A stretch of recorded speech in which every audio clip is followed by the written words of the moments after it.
นี่แม่นงาสางเนาะเอาไม้เฮ็ดเอาไม้ลงเลงเฮ็ด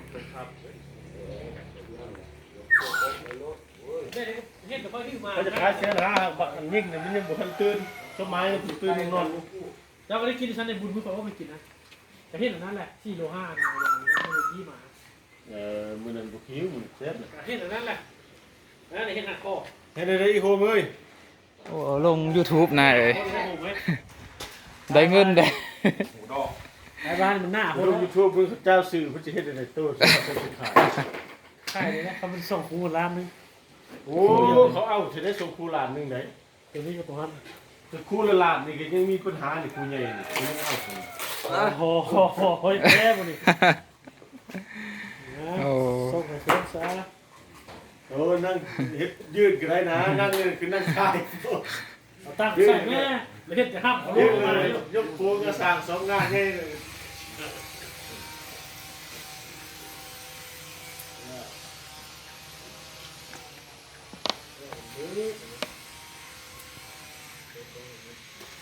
ผลิตภัณฑ์ของ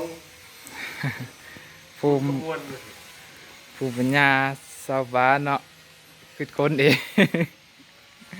ผลิตภัณฑ์ของฝีมือแห่งงานของชาวบ้าน มันไผก็เฮ็ดได้คะแนนมีไม้แบบกงๆหน่อยหนึงก็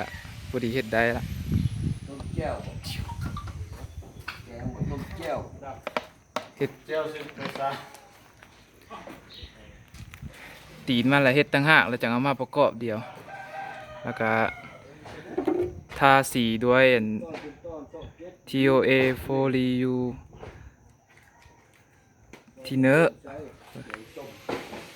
Folio Retain ถ้ามีประสบการณ์สั่ง แกงเอา คู่ละล้านห้านี่เฮ็ดได้เฮ็ดให้ได้ ใครต้องการแล้วสร้างได้คู่ละ1.5 ล้านอันนี้มี3คู่ 3 คูณ 3 ล้าน ลงเคลือบเงา3 เทื่อในบิดแล้วแม่นลงแล้วคัดก่อน ไม่ใช่แล้วลงไว้บ่ดีไม่สร้างผู้ผลิตภัณฑ์ชุดนี้แล้วไม่ผลิตใช่ตัวให้คิดเฮ็ดที่ งามหลายเนาะ เกี่ยวกับปลา ตังโซอยู่เฮือนอยู่ซานงาม เป็นมงคลนำส่งนำลาบถูกบ่เนี่ยสร้างใหม่ อันนี้เป็นหัตถกรรมเฮ็ดเองอันนี้ก็ได้เฮ็ดขันใส่บาตรเฮ็ดโดยหวาย ไม้มงคลเนาะอันนี้เฮ็ดใส่เฮือนแล้วมีราศีขึ้น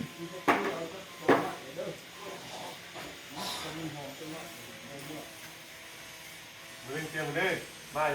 ไหลมาลุดๆสถิตข้าว ที่ไข่ใบมะกรูดเอาไว้เดี๋ยว องค์ละเลยบ่ ไผก็เฮ็ดได้เนาะถากตามแนวแล้วก็คัด จุบดีแล้วก็ลงสี ครับซื้อบ่เข้าไปซื้อบ่ก็จะตัดสินใจบ่นี่เอาบ่ว่าได้ซื้อบ่ ลองเฮ็ดเบิ่งเนาะไผมีไม้เฮ็ดได้ลองเฮ็ดเบิ่ง นี่ ระยะ นั่นคือบ่ ตัวนี้แล้วมันคู่กับตัวนี้ คือมันเลอะเป็นไข่ บ่เทียมนี่ เพื่อมันเล่นกับพักซี่มันแกงกับปลา ขอขอบใจ